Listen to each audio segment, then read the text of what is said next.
I mean, it was a tough day, Jay.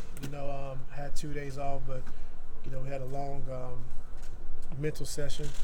So guys had to watch the film and do the play edit, do the personnel edit. Then we had to walk through some of their plays. I wanted to get the guys moving because they've been off for a couple of days, and then walk through the plays again. So it was pretty long. Did you sense a recharged team coming back?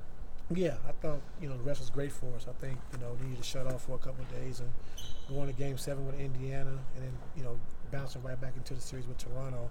I thought it was really good. We really guys got maintenance on their bodies, still got their shots up. Guys still came in anyway, but just be able to get away and just let your mind relax for a couple of days and then get back to it.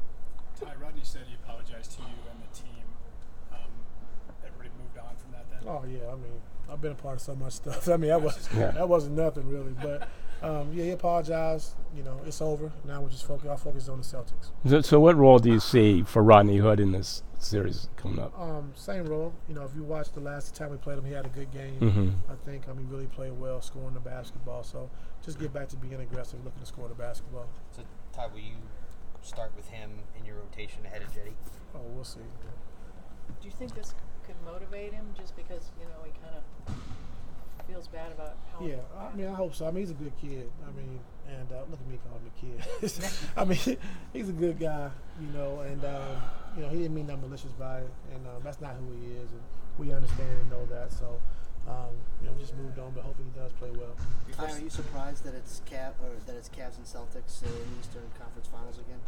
No, I mean, they're well coached. I mean, Brad Stevens. I mean, despite all the circumstances, the guys getting hurt with Kyrie out, with Gordon being out for the whole year, they just keep plugging guys in and keep playing. And he's done a great job with their team, and it doesn't surprise you because they're well coached, and Danny Ainge's done a good job of getting guys in there to fit that mold of Celtics basketball, and they've been playing well. Ty, we talked to Kevin about this as well.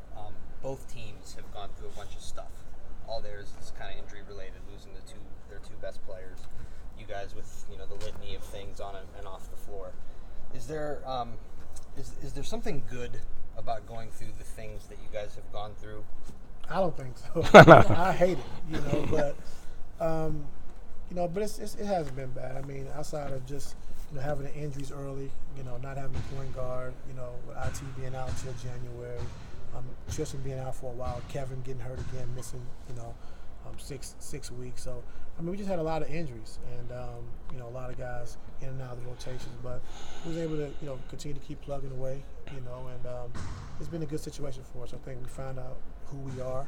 I think the Indiana series really helped us going forward, playing a 7-game series, a tough series, and then going into Toronto series where they're physical and try to pressure us. I think we were ready for it from the Indiana series. So we just got to continue to keep getting better throughout the course of these playoffs. Hey, Ty, could you talk? What does it say about the Celtics, just that they are here? They don't have Kyrie. They don't have Gordon Hayward. They haven't had him all year, and they're still in the conference finals. Like I said, they're well coached. Like I said, Danny Ainge's done a great job of getting the guys who play Celtics basketball. I think Rozier's coming to his own. He's playing as well as he's ever played. Lil J, Tatum, he's playing exceptionally well for a rookie. Jaylen Brown's really improved his shooting, his playmaking ability. Smart is smart. He makes big plays. No matter how he's playing out throughout the course of the game, if there's a loose ball at the end of the game, if there's a 50-50 ball at the end of the game, if there's a charge to be taken at the end of the game or a play to be made, he's going to make it. And that's what you need. You need guys with winning attitudes. And I think Al Horford is just, that rock. I think he just, being a veteran, being an all-star, being to the Eastern Conference Finals, know what it takes, and just being that rock that they need, when they need to slow things down or put things in perspective. So overall, they've been doing a good job. How much different would this series be for you as a coach if both X's and O's wise and maybe mentally or emotionally if Kyrie was on the court? With us? For you. Like, well, how different would it be for you? With them. Oh, with you. Oh, okay. Yeah, I gotcha. No, I mean, it's tough to see him over there, when we did play against him, because he's a big part of what we did, winning the championship together.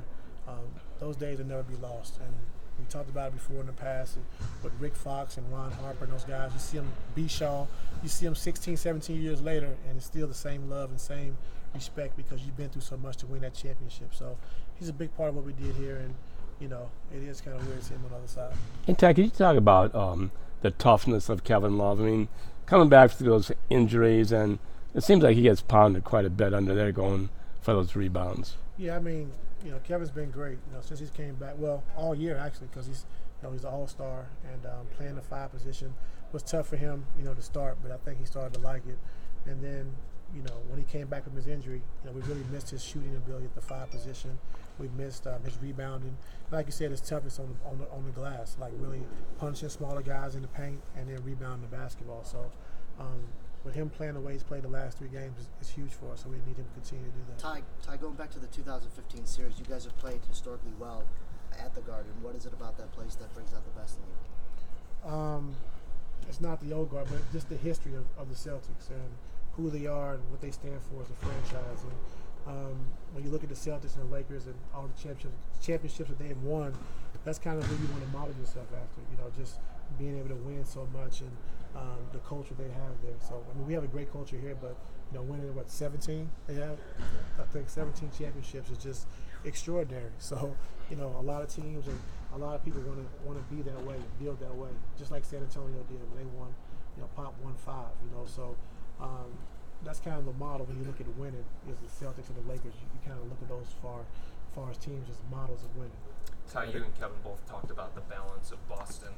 Now, historically in the playoffs, you've always talked about trying to take out the team's best player and eliminate that guy and make them do something that they don't want to do. So how does the approach change when you're talking about a team that has such a team dynamic rather than one focal point?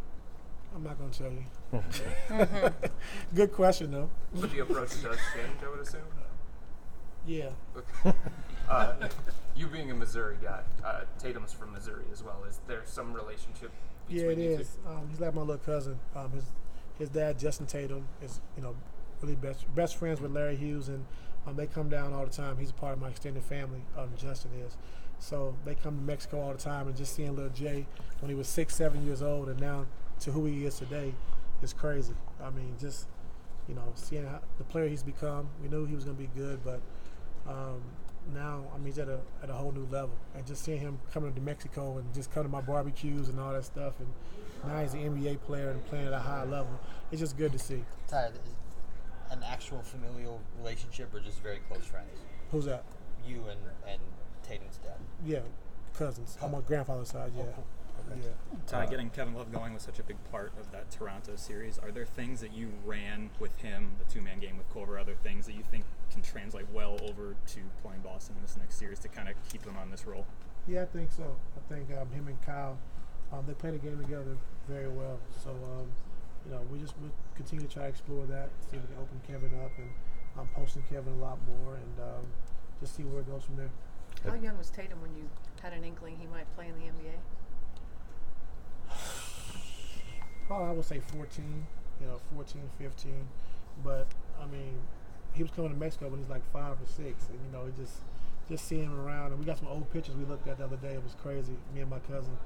And just seeing who he is today, like a little kid to now, like 6'8", 6'9", and playing for the Celtics, 6 or 7 straight 20-point games in the playoffs. And just seeing him, it's just kind of weird to me. Did he always come to the 4th of July thing? Yeah.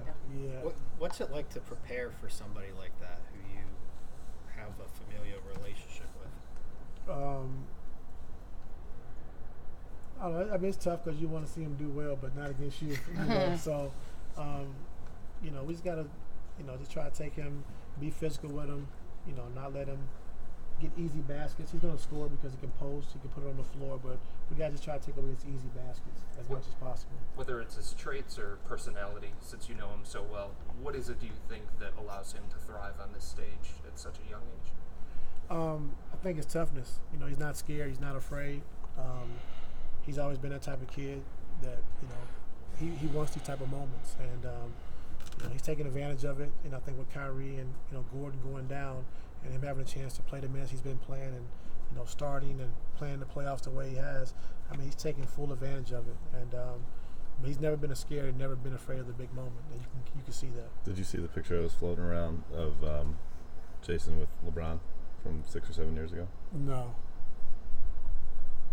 So that's why I'm saying that ain't 6 or 7 years ago. Yeah, well, the tweets from he tweeted at LeBron 6 years ago and asked him to follow him back, and he put that photo up.